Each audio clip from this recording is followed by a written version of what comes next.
Bonjour à tous et bienvenue pour cette 20e vidéo du Nuzlocke Challenge. Aujourd'hui, c'est à nouveau une journée critique, hein, puisque nous n'avons plus qu'un seul deck après notre défaite cuisante avec Sigismar sur la vidéo précédente. Donc ça y est, c'est à nouveau à Afanas de nous sauver dans ce challenge. Donc je vous remontre la decklist, notre petit Afanas Nilam, avec ses deux petits pas, évidemment. Et voilà, on va essayer de survivre. Bon, l'objectif était plus qu'atteint. Jusque-là, on passait en division élite.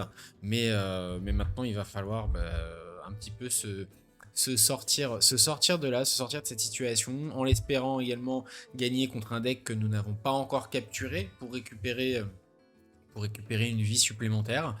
Et sinon, voilà, on continuera à jouer à Fanas jusqu'au bout, jusqu'à ce qu'on tombe. Et allez, on est parti donc pour cette 20e game du challenge. Allez, hop, on va chercher le Nuzlocke à Fanas. Comme vous voyez, il y a beaucoup de decklists, beaucoup de tests. Hop. Allez, jusque-là, notre Afanas qui ne nous a pas fait défaut, évidemment, hein, s'il est là, c'est qu'il n'a toujours pas perdu. Et il a été présent dans... Oh, une decklist sous bâche. Alors ça, c'est super intéressant pour le coup.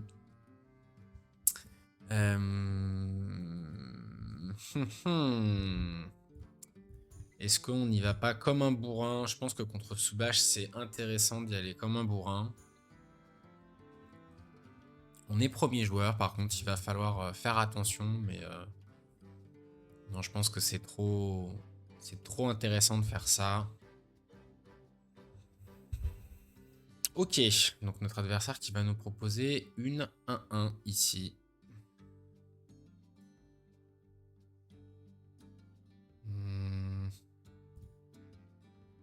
Je pense qu'on va jouer ce match danseur. On va certainement piocher, malheureusement. Ça nous arrange pas trop, mais... Ou alors on se dit qu'on fait... Aïe. Et là...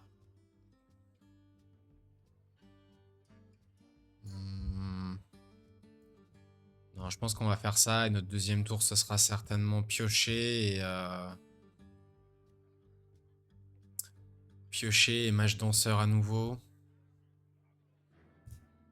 Aïe, aïe, cette fée clochette qui fait mal tout de suite. En plus, ça va parfaitement se mettre en termes de mana. Il va pouvoir descendre, créer un Scarabot et jouer sa fée clochette. Bon, on sait avec ce deuxième match danseur qu'on va pouvoir faire 1-1 aussi. Oh, et par contre, ce Nilam qui est intéressant. Hop. Attendez, parce que...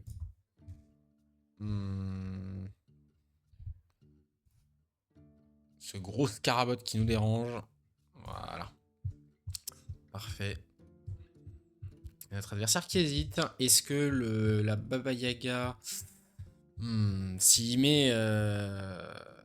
Mais je pense pas qu'il va aller se mettre là. À mon avis, il va aller...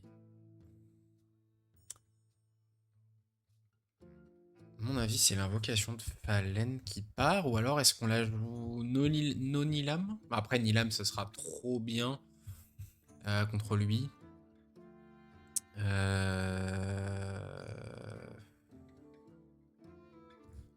on va virer... Au pire, non, on peut pas virer le match danseur pour l'instant. Bon, on va virer cette invocation de Fallen. Mais je pense que la Baba Yaga va se mettre trop bien ici. Bon, il y a tous les jours, on va se faire saboter cette fée clochette. Je pense que cette fée clochette va se mettre ici. Elle va saboter notre mage danseur. Donc il va mettre son token ici. Normalement, on va pouvoir passer avec la Baba Yaga à gauche.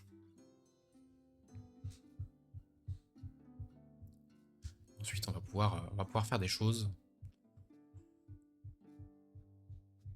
Ça serait bien de se...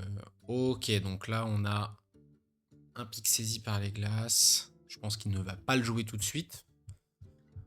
Son pic saisi. Ok, il le joue tout de suite.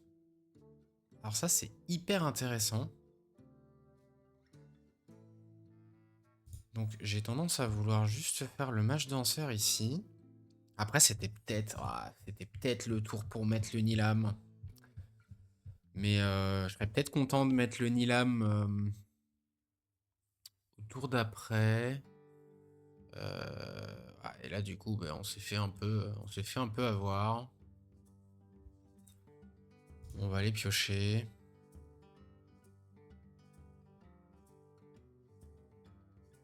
Alors, on n'a pas de carte en réserve. Ok. Oh, et est-ce qu'on n'a pas un move ici où on joue juste le sommeil réparateur? J'aime bien. J'aime bien pour aller piocher des solutions. Pour le forcer à jouer tout ici.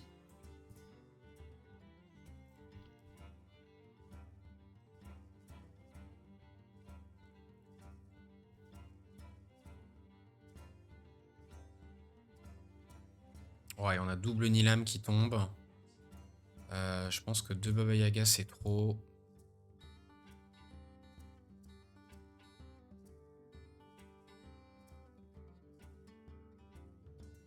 Et on va voir ce que notre adversaire nous propose. Mais ouais, je suis un peu déçu. Je pense que j'aurais dû Nilam ce tour-ci. Ça aurait été meilleur.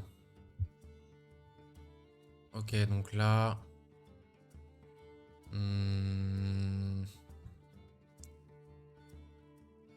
Qu'est-ce qu'on a envie de d'exhaust?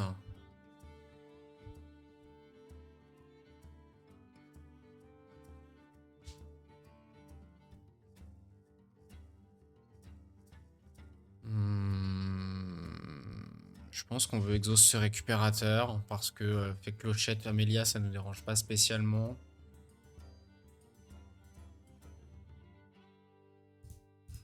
Allez, let's go. Il faut se décider de toute façon.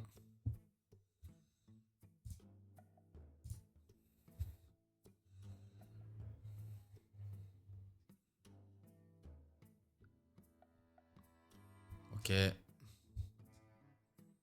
Est-ce que notre adversaire stop là? A priori oui, ce serait la bonne solution. Et nous on repioche avec le mage danseur. On a toujours un d'écart, mais on a ces Nilam qui vont faire beaucoup de travail au fur et à mesure que la game va avancer. Oh, et le givre, magnifique.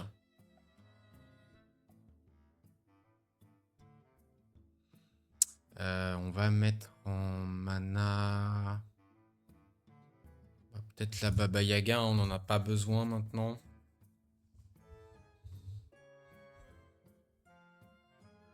Ok. Il va évidemment... Donc là, il n'y a pas d'effet flèche, donc le Frankenstein est là juste pour mettre des stats actuellement. Ok.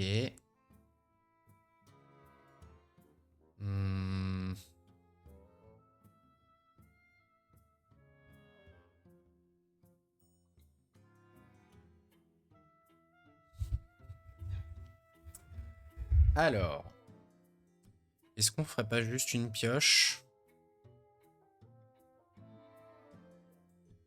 Et ensuite, setup. Ah, mais le problème de la pioche, c'est qu'on va peut-être se la faire casser.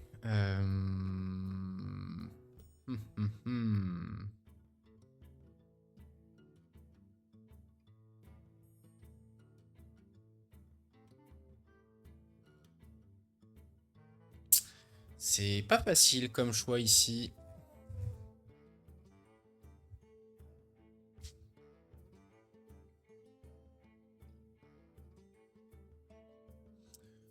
Non, je pense qu'on va...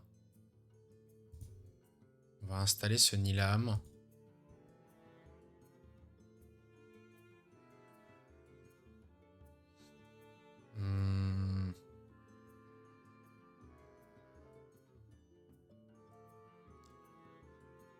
Et on va jouer... On va casser ce Ogun. Non, quoique... Non, en fait, Ogun, parce que... Je veux qu'il joue une de ses grosses cartes à stat.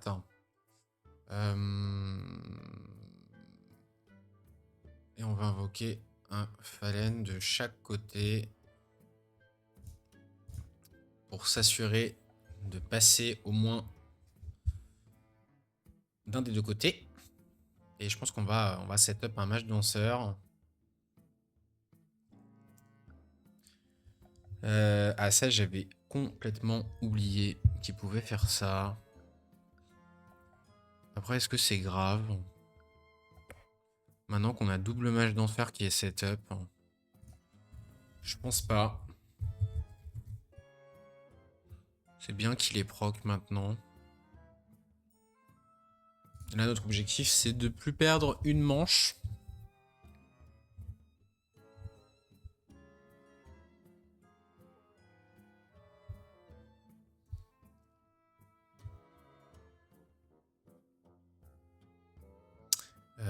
Je pense que ce portail va partir. Ça va être trop cher dans ce match-up. Et on va essayer d'aller se mettre là où il va monter le plus de stats certainement. Donc il est capable de monter beaucoup de stats en terre.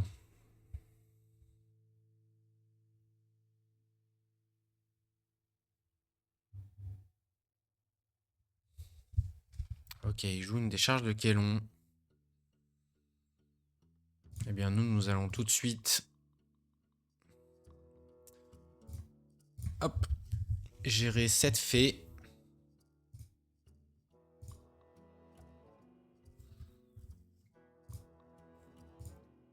Hop, mettre un token de chaque côté. Ensuite, on va voir en fonction. Je pense qu'il n'y a vraiment pas grand chose à mettre dans sa main là. Ok, il joue le Hogun ici.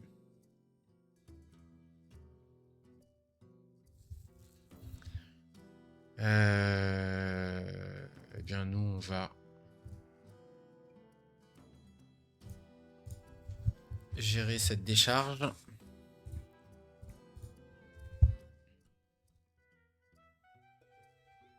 Et après, on a un tour ok AP.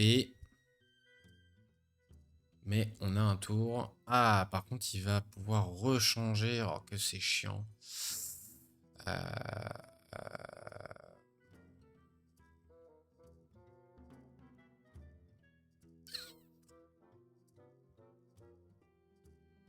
Hop, hop, hop, hop, hop. Ce AP qui nous met pas très bien.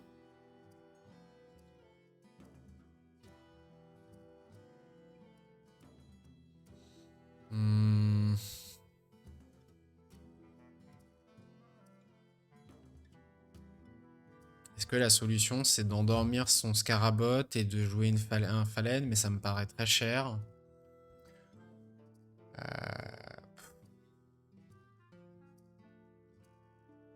Au pire, on pioche juste. On va se le faire saboter, ce Mage Danseur, au tour d'après, donc...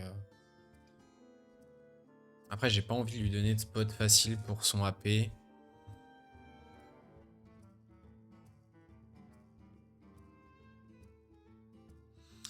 Non, c'est peut-être un spot ici. Ou... Si on joue le Fallen... Non, en fait, il faut... Il faut endormir quelque chose. Mettre un boost. On va voir.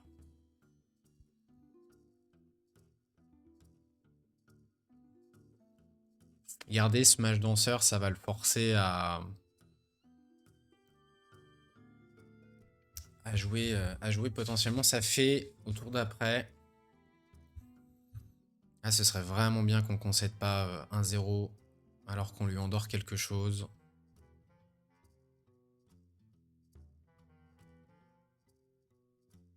Aïe aïe aïe.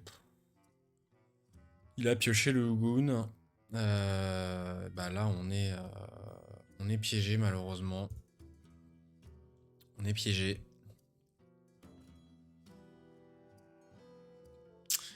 Et ça se complique. Ça se complique, même si beaucoup de choses pour l'instant qui... Ok, alors là, il y a beaucoup de stats, ça c'est bien.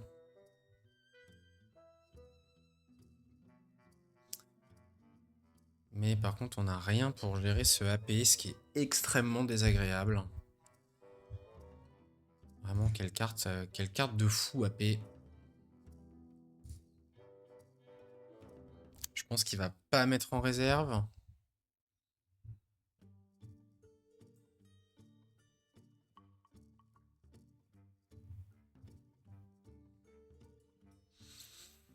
Ok, ça c'est normal, on se fait saboter. On va piocher. On va faire un après vous pour le moment. Oh, aïe, aïe, aïe. Et le troisième Nilam qui tombe.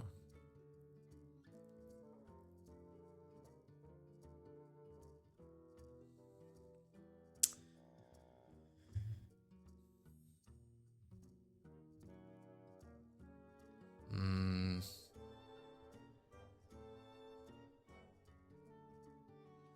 C'est pas facile ici.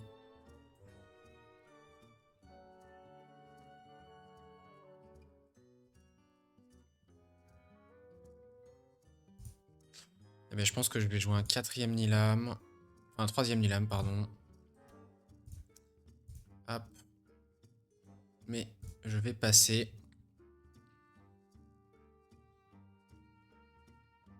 Ok. Et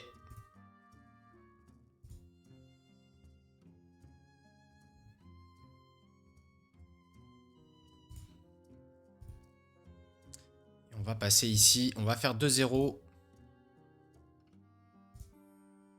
Là, c'est un peu la délivrance, hein. C'était le moment... C'était le moment chaud à passer. On va perdre un Nilam, évidemment, mais... Mais là, c'était important. Ok, on a les boosts de stats. Ça, c'est cool.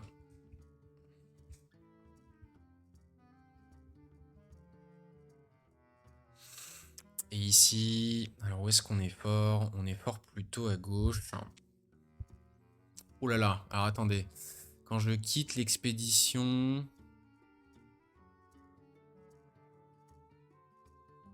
Ok.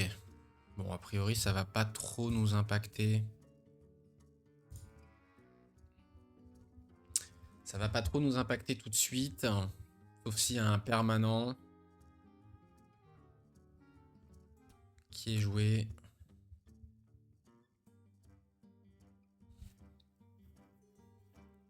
Ok, il bourre.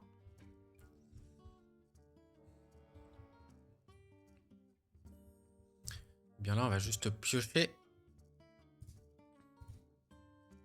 Ok, le zoo est pas mal.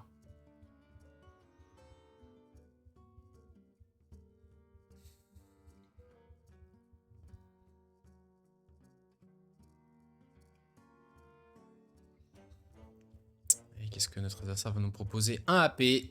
Surprenant.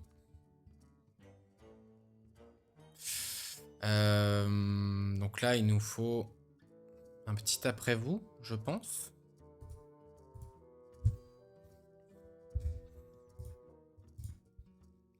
Avec cette larve de phalène.